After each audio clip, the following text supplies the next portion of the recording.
environment. So that would be considered a compensatory skill that has to be at some point unlearned to be an effective pilot and to be safe.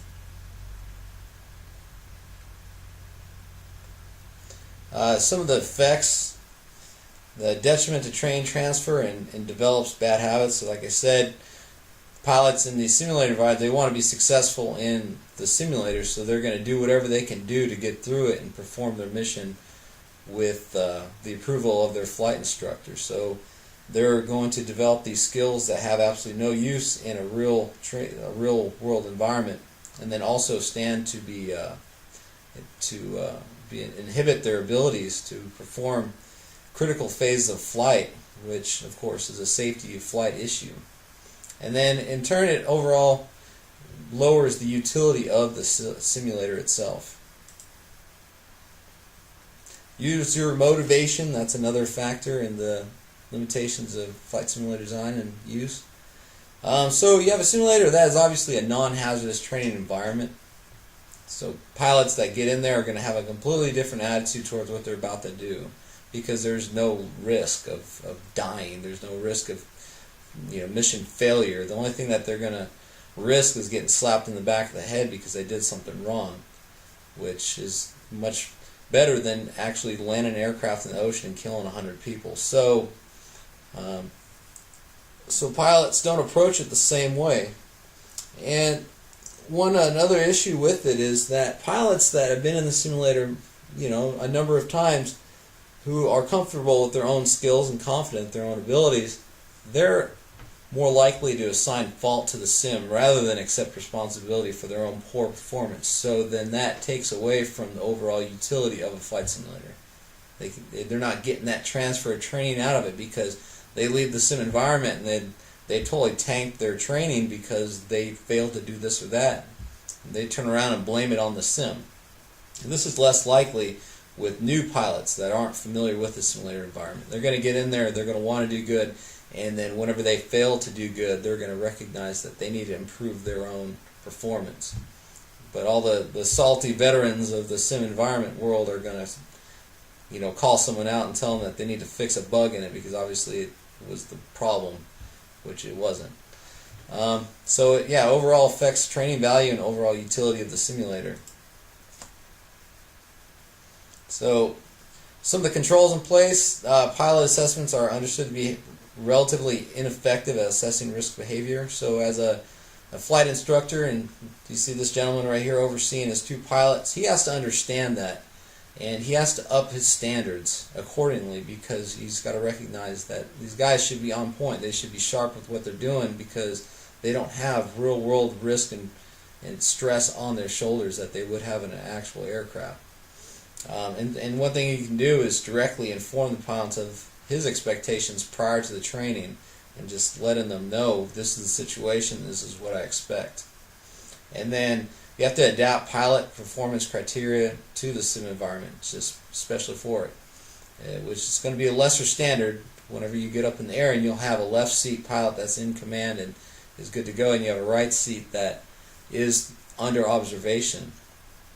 You can understand that your left seat's going to take up for him in that environment and allow him to make a mistake or two because he understands the stress of that overall environment compared to what it'd be in a simulator. System architecture restrictions. So you have a closed loop system and then an open architectural system. And so in a closed loop system we have, it's highly proprietary, and such as I was discussing about L3 and how everything that they have is manufactured on site. They're patented, just about every aspect of every bolt, every wire on it, and everything that they need to continue to maintain that system has to come from them or come from their vendor that produced it. So you can't go and get anything off the shelf, which leads to lack of access to commercial off-the-shelf components. So you can't go down to Ace Hardware and then buy something to repair your simulator. You have to go through a very specific vendor, and then if you want to make improvements to it, you're going to have to go back through your vendor as well. You can't just take a rack out that's ineffective and put a new one in that you constructed, because it's in violation of everything. Extremely costly. It has to be approved by many different people. Lags greatly behind current technology. Because it's so proprietary, they're not able to get their technology developed and then approved by the FAA in time for it to be in line with what current technology is at. And this is all in contrast to open systems. So access to commercial off-the-shelf components, it lowers costs, and then you have access to immediate improvements via user community updates. So, I mean, we all seen like the different flight simulator software that you have online with the Microsoft FlightX, I believe it is. If there's an improvement on it, then as soon as you boot that program up, it's going to say, you know, there's an update available, something to that effect. All you have to do is click a button, and then you have the newest and latest. Whereas in a closed-loop system, you would have to wait and wait and wait for years before this software would be available, because it had to be scrutinized by the community and then have to be developed and implemented. We'll get into cost. Cost of flight simulators still remains to be the major obstacle of the widespread use of flight sims. So you have the purchase cost, and then you have to have a facility to house the simulator. Then you have maintenance, and then continual upgrades. And so what you're looking at with justification for these costs is you don't have the simulator making a profit for the airline or, you know, for the military. What all it's providing is a reduction of training time in the operational aircraft. So if you have training time per hour in an aircraft is, let's say, $10,000 per hour versus $1,000 in a simulator, that would be where the justification comes into play. And then, of course, you know, you have the reduced accident rates and improved operational efficiency of aircrew that use the simulator, which is huge, because you can't put a price tag on a life until you've killed 100 people and each one sues you for umpteen $1 million. Then it becomes clear that the simulator was a good purchase if it can prevent just one accident. So if we talk about numbers, so a simulator, a good full flight simulator is going to cost about 1/10 of an aircraft, of the aircraft it replicates. So you have a $50 million aircraft and you spend, you know, $500,000 on this simulator, then you're good to go in terms of, you know, reduced accident rates and then reduction in training time. But it's still extremely expensive, and it's cost prohibitive for many general aviation small charter companies that can't afford access to these sims. And then I included this video. This guy, he made this flight simulator in his own garage over the course of about 3 years. I'll let him tell you his story. So my project consists of a 1969 Boeing 737-100 that was delivered to Lufthansa in 1969. And I've taken the shell and completely gutted it and put all in new parts, Boeing throttle pedestal, switch lights, all that stuff's in here. And I've made a full simulator out of it with visuals where you can fly anywhere in the world. Put in anywhere that you want. And just treat it like a real flight.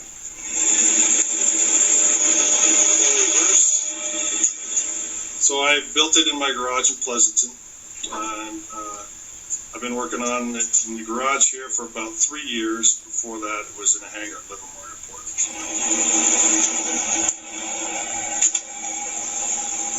Well, it's pretty much like the real thing. I mean, there's no motion, but there's vibration. You've got the outside visuals to trick your mind and feel like you're flying. And you have 90% of the 737 systems are all operating, so you work it just like the real airplane. I like the technical aspect of it. Not only flying the simulator, but the building the systems, programming the software, making it all work.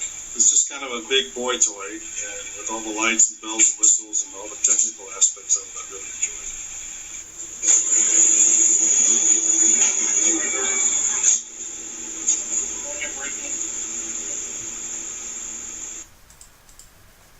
Yeah, it's a really neat setup that guy's got there. He has entirely way too much time in his hands, but goes to show the benefits of an open system where he was able to get the portion of that fuselage and use that to his to house his simulator, and then everything else he got off the shelf. I'm sure that graphic system that he's using is that Microsoft one I was talking about. And you just update that with a mouse click. So some of the controls and cost. So we have this rack right here. This is what I was showing, talking about open system. This is actually really dated, but some of the ways to control cost, and instead of having a proprietary computer system, you just simply have these Dell computer desktops you can just plug and play with. Each one costs maybe a couple $100, if that. And so if you need to improve your graphics system, then just add a few extra modules, do a little programming to have them control a different aspect, or share the responsibility of what it's doing, and you can reduce costs and improve the fidelity of it. And then if you have a full motion system, you have, instead of having these really highly complex hydraulic systems that drive the Stewart platform or whatever your 3 degree of freedom motion platform, you can have these electrically driven motion-based platforms using a linear electrically driven actuator. Inside of there is just a simple jack screw, and then this is the actuator that extends out, and it can move extremely rapidly, and it's durable, requires less maintenance, and just saves costs all around. We get into federal regulation.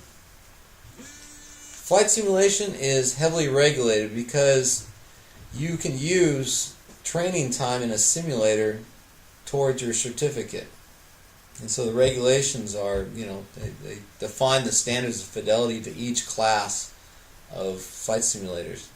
And it establishes very strict rules of logging sim time towards a pilot certificate.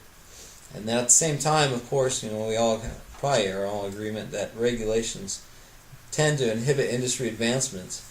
And this is due to the slow certification time of each aspect of this simulators. And so we'll discuss a little bit about the levels of sim certification. The book discussed 3 and then talked about this ATD, Aviation Training Device, and that's becoming more widely accepted as the standard, and phasing out the personal computer-based aviation training device. We have a flight training device and then a full flight simulator, FFS. So on the left we have the FFS, and this is the 737. I believe this is housed down in Dallas for American Airlines. I could be wrong, probably am, but as you can see the size of this thing and the facility that it's housed in and the amount of power that it requires, that's a big boy. Compared to what you have is a flight training device. And this is for an Airbus A320. And this is going to, and you just roll a chair up basically to this thing, and it's all about procedure. So in this FFS environment, you're training the pilot in the highest fidelity environment to reenact just about every phase of flight. And then you have this FTD device, and this is going to be basically to focus in on instrument approaches and then the capability of the avionics systems within the aircraft that it's replicating. And then you have the personal computer-based aviation training device. You'll find this a lot in general aviation. You can spend, I think it's like $75 an hour or something of that nature to sit at one of these, and you can it doesn't count towards your flight time from what I understand, but you can get a good grasp of what you're supposed to be doing in the aircraft on this. And a lot of the controls, everything is pretty much generic.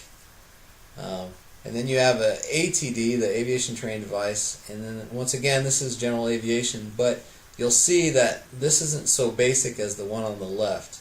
This has a little bit more instrumentation, and the FAA requires that all the different dials and controls exactly replicate what you would find in an actual aircraft.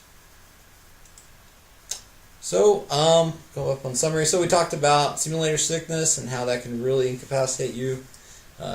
Replication of motion cueing, how expensive it is to provide those accurate motion cueing so that it can coincide with the visual graphics and prevent simulator sickness. We talked about some of the compensatory skills that are developed because of simulators' inability to provide a high fidelity training environment. User motivation, because of the lack of risk of a real hazard. And then we talked about the open and closed loop system architecture restrictions, being the proprietary closed loop, and then we talked about the open system where you can go down to Ace Hardware and buy whatever you need to make that puppy fly. And then, of course, anything aviation costs, but specifically flight simulators are a costly endeavor. Not so costly that one guy couldn't crank one out in his garage using some stuff that he got along the way. And then federal regulations and how it sets standards for certification of pilots and using their training time towards their certificate, as well as the development of new products for the industry. Well, I hope you guys enjoyed my presentation, and best of luck going forward.